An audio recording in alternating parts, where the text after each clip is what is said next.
Let's get ready to rumble!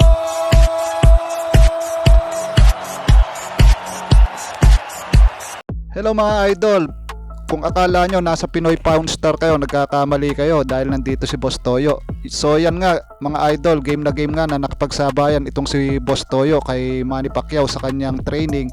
So lahat nung ginagawa ni pambansang kamao Manny Pacquiao ginagawa din ni Boss Toyo, no? So talagang nahirapan itong si Boss Toyo na gayahin yung training ng ating pambansang kamao mga idol. So talagang hindi biro yung training ng isang boksingero. So nakikita natin na madali lang gawin, pero pagka ginawa na natin yon mga idol napakahirap na. Ayan, saksi si Boss Toyo sa training mga idol. Ayan, nakita natin na talagang hindi na makabangon. May pagkakataon pa nga nung last part napalahod na talaga itong si Boss Toyo mga idol.